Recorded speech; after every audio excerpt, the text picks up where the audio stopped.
Good day kay Bonatics. Isang maulang araw sa ating lahat kay Bonatics. So for today's vlog kay Bonatics, dahil maulan, rainy season tayo ngayon, kaya naman ang ating routine o ating sistema ay palakasin yung immune system nitong mga alaga natin. Dahil kapag tag-ulan kay Bonatics, prone sa sipon at mga sakit like eye cold, mga sakit sa respiratory ang maaari nilang danasin. Kaya naman tayo ay naghahanda ng mga herbal na gamot o preventive para sila ay hindi dapuan ng sakit. So kapag nagbibigay tayo ng mga herbal, ang ating ginagamit ay unang-una sa lahat ay yung kay Bonatics, yung oregano at bawang. Yun po yung number 1 na ginagamit karamihan sa ating mga kalapatids, mga nag-aalaga ng mga iba pang ibon. Pero kay Bonatics, ang pinaka talaga the best yun nga, yung herbal. Kapag nasanay na ang ating mga alaga sa paggamit ng herbal, ay hindi na sila madaling painumin ng mga herbal na yon. Yan. So habang bata pa sila kay Bonatics, sanayin na natin silang bigyan ng mga herbal. Lalong lalo na yung mga herbal na lumalaban at nagpe-prevent ng mga maaaring sakit na dumapo sa kanila. So kagaya nga ng sabi natin kanina, ang mga kalapate kapag tag-ulan ay prone sa mga respiratory problems. Lalo na kung yung loft ninyo ay hindi ganong nalilinisan at marumi at overcrowded sila sa loft, at yung kanilang mga poof ay hindi nalilinisan at dumating ang tag-ulan at ito'y nabasa. So yung ammonia na malalanghap ng mga alaga natin ay yun ang dahilan o magkukos ng mga sakit sa kanilang respiratory. So kaya naman, ang isa sa mga tip na lagi nating narinig sa mga batikang pansir ay laging panatilihing malinis yung ating loft. Yan.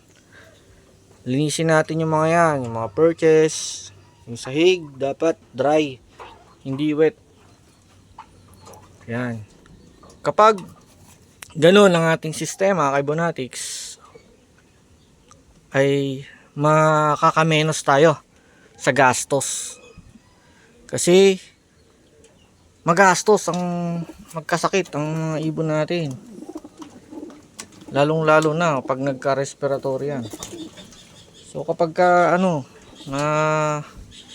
nagkasakit yan sa respiratory at nagkahawa-hawa yan kay Bonatics, hindi lang butas ang bulsa mo dyan at maaari pang maudlot ang nakaplano mong pagsali sa karera.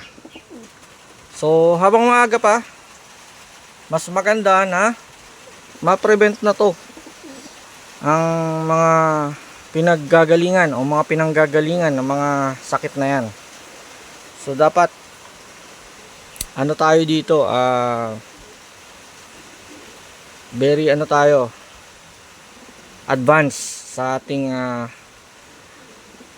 mga alaga.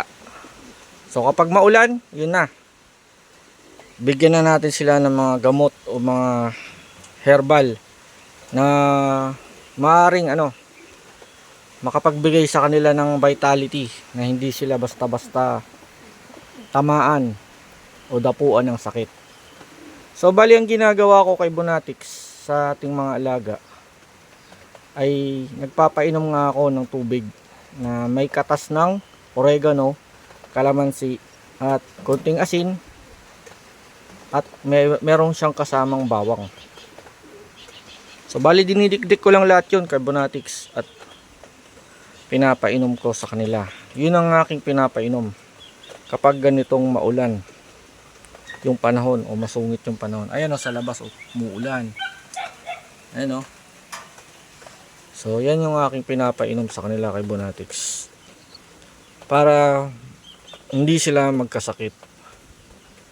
Ayan. Kasi nga naman itong mga warriors natin ito, napakahalaga sa habang bata pa lang sila. Yung preparation natin sa kanila ay consistent, lalo na kapag ganitong masama yung panahon, maulan. Bibigyan natin sila ng panlaban. Yan kay Bonatics. So sana may natutunan kayo kay Bonatics dito sa ating munting tips na ating ding natutunan sa mga batikan nating mga pansir.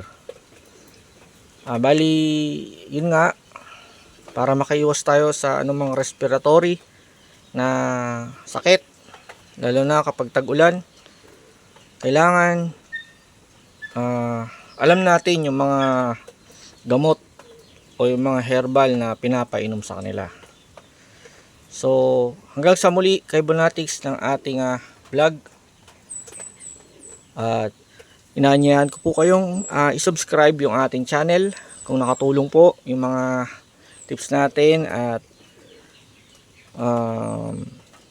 meron kayong napulot na kaalaman, lalo na sa pag-aalaga ng mga pigeon racing. So please like and subscribe kay Bonatics sa ating channel para maging kabahagi ka ng ating YouTube community na Rene Bonatics YouTube channel. So hanggang sa muli kay Bonatics, keep safe po and God bless.